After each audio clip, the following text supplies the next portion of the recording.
welcome back to another episode of Why I Love BNI, your podcast spotlighting different members in different groups and their different businesses on what they love about their business, how they help their community, and what it's been part of being a part of the BNI family. So today I'm super excited to have a returning guest. She's new to this podcast, but she's not new to podcasting, Amy Purciarele. So Amy, thank you so much for the time today. I really appreciate it. Macy, thank you. I appreciate being on your podcast. It was a great time last time, so I'm excited for today as well. Yes, well, I'm super excited to have you. You're just such a light, and I'm so glad I've been able to meet you as well during one of the in-person roundtables. So we always have a great time, I think, when we get together and just keep on talking. So Yeah, why don't you kick us off and just tell us a little bit about what you do and how you help people? absolutely. Thank you. So I run a human resource consulting agency. It's called Purciarele Group, so named after my last name, right? And what we do is help businesses that generally have 2 to 50 employees anywhere in the US. We help with their HR concerns, such as I need to write a policy or let somebody go, or their happy concerns. We grew, we need to hire people. And that's where my company comes in to help HR from A to Z. And I joke, but it's not a joke.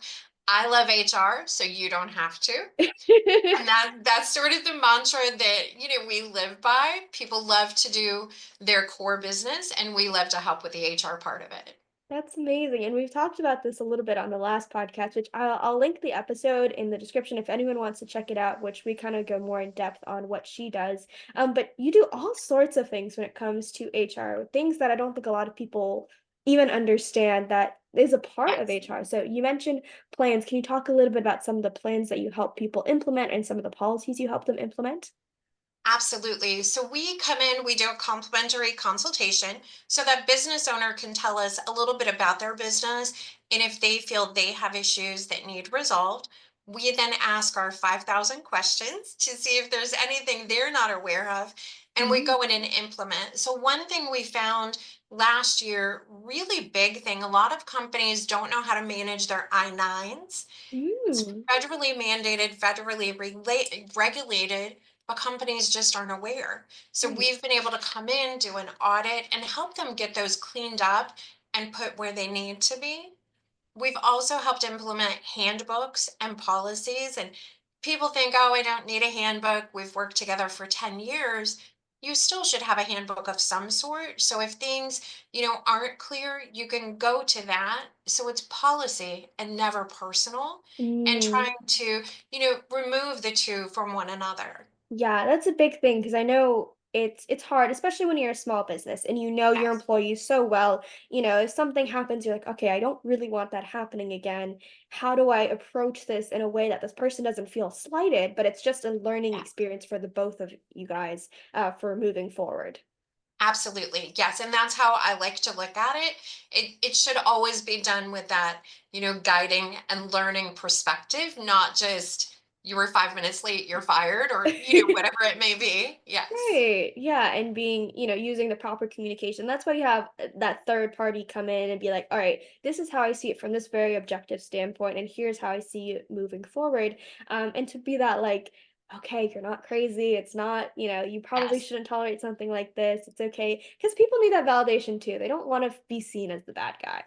Absolutely. Yes. And Hmm. the small businesses, many times it feels friendly, family like. So it is hard to tell, your dear friend, you can't have an extra week of vacation. You don't have it.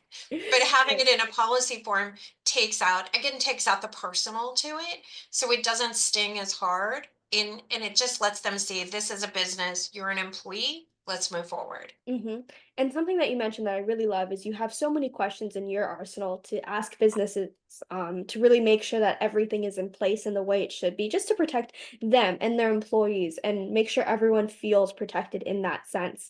Is there anything you mentioned the I-9s? Is there anything else that people should start thinking of? And of course, they should call you and really understand what to do about their business. But is there something that they can start thinking like, okay, I'm thinking down the right path, if that makes sense?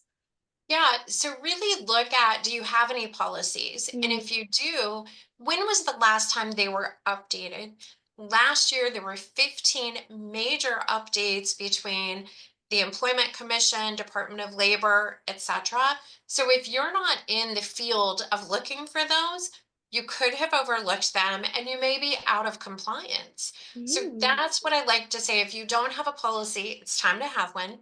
If you do have policy or handbook, let's revisit that because if it's older than a year, it's out of date. Gotcha. Yeah, that's great to know. I mean, things are always being updated. I know a big thing Yes. is whenever I talk to health insurance or Medicare agents, they're always hammering like you should check your policy at least once a year. You should have some type of annual review.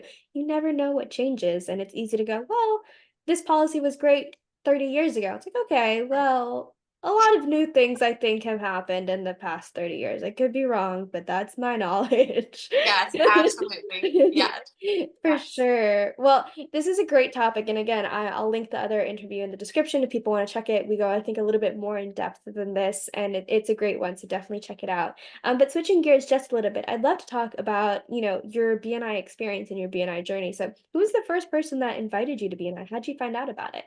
So Marcel Lacours, and he Okay. is our resident photographer. He does more brand photography, not just your regular, photo shoot. He invited me, and wow, what an adventure it has been. We're in a rather large chapter, which may intimidate a few people, but for me, it feels like a pep rally. Every So you come in, early in the morning, maybe a little sleepy, and by the time you leave, you're ready to get the pom-poms out and do a cartwheel because you're just pepped up by all of the positivity in the entire group. Yeah, I was told that by another member. I think it was Adam Canny, perhaps, who told me that. He's like, "You should come," and I was like, "Yeah, I'd love to come visit." But obviously, it's early in the morning, and Jacksonville is far from where I live, so it's even earlier Yes, for me. He goes, "Don't worry about it. When you get there, you will be awake." And he's like, "And then maybe by the end of the meeting, you'll be exhausted because you just had so much go yeah, into your system, and now your body doesn't know what to do with it." And I'm like, "Okay, that's an invite. That is an interesting way to invite people, but I'm sure he's not wrong. Like, you guys just feel like you right. guys are used to it, so you guys can handle it, but, like, for a new Yes, person, I'm sure it's just so much." yes, it is. But Macy, we actually have coffee and snacks, so you can get refreshed during the meeting, so it's even better. Perfect. There you Yes, go. That's the easiest way I think to invite people. You go, "Oh, there's free food, there's free coffee, done. exactly. I'll be there." It's Yes, a no-brainer. exactly. There's Yes, a very big common misconception, I think, when it comes to bigger chapters, where people think, "Oh, it's so big, there's no way you can possibly get to know everyone." But I just feel like that isn't true, you know? You might not know every single person on, like, a huge, huge personal level, but you right. bond with those people who you're meant to bond with. Absolutely. I agree. And part of the BNI process, as you know, is having those one-to-one meetings. Mhm. We have 100 plus in our chapter. I've been in officially at the end of August and I've done 65 one-to-ones. Wow. That's where you get that more personal, but you also have network time before the meeting and after. So you can do that. I mean, we're there as human beings, so it's great to have a personal connection, but it's about, talking about what we do, how we can help you, how you can help us. And we definitely get that taken care of in the time span and get to have pleasantries thrown in there as well. That's amazing. And you guys are really big. I've seen it on social media. You guys have really great socials and social outings as well, which is a fun part about BNI. Yes. Yes, Mm, absolutely. And mhm. especially for somebody that maybe isn't used to that type of, outing where it's a little personal and a little professional put together. The group is very welcoming and inviting. So you may show up, the wallflowers stand in a corner. And then by the end of it, you're probably, chatting with 10 to 15 people throughout the course of that event. And you leave again on that very positive note. Mhm. Well, I'd love to hear a little bit. Do you have, so it says like you're pretty new to BNI, which is awesome. Yes. And I wouldn't have even known because you went, head first. We met at one of the St. Augustine roundtables, so the in-person roundtables. We've met on like online speed networking and stuff like that. And I've Yes. seen your name passed around everywhere. I know people love you. But do you have any BNI success stories being a part of BNI or anything you really loved about being a part of BNI so far? Absolutely. So I love B&I, maybe even get a little tattoo of it later on, but Awesome. they give you everything to succeed. So I spent 30 years in corporate. I don't know how to network outside of that. And being in HR, personal and professional, never mixed. So BNI gives you the tools to become a proficient networker and actually to become an expert networker. If Mhm. you follow the guidelines they give you, we get a mentor that helps us through the process. You have other semi mentors in the group. We have podcasts and materials and video training. So really, BNI's helped elevate me as a networker, as a business person with those tools. And Macy, the minute I joined, I did dive in head first. They give you everything to succeed.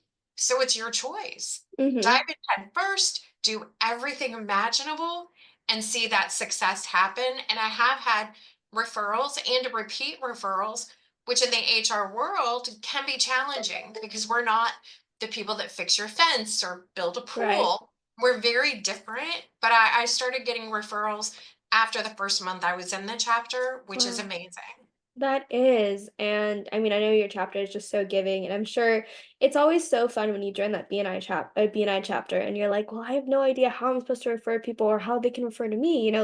Like you mentioned, like people aren't just gonna come to you and be like, hey, can you, who do you know that can fix my pool? Like, I don't know, but different opportunities always arise, and you don't even realize until it happens. Wait, I do know a guy or someone that you're like, "I would have never thought you could ever refer me," has started referring you, and you're like, "Oh my gosh, well, there you go."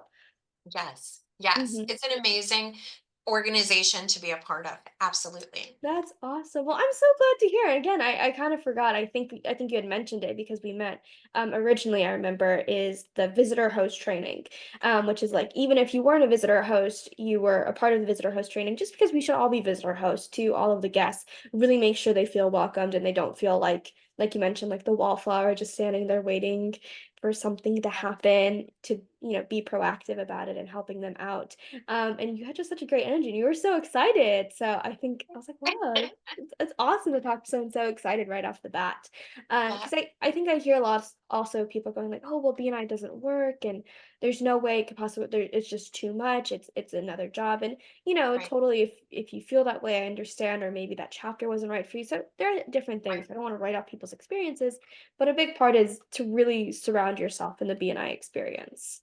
Absolutely. Because Macy, as you said, if you don't, I don't think you will succeed. You can No. have a business that everyone needs, but if you're not working through the steps and processes, why would people refer you when they already may know someone else or they don't know enough about your business? We had talked about the gentleman that takes dents out of the door.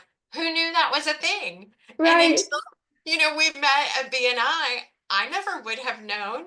So, having that networking mindset and being open to changes and challenges, I think it really helps us all grow and then be successful in Mhm. BNI. Awesome. Well, Amy, thank you so much for coming back on, sharing a few minutes about this amazing journey that you're on and how you're helping people, which is just fantastic. I love your energy. So this was a lot of fun. I really appreciate you coming back on. Thank you so much, Macy. I appreciate being back on as well. Of Thank course. you. And to everyone watching, I really appreciate you as well. And I'll see you next time. Bye.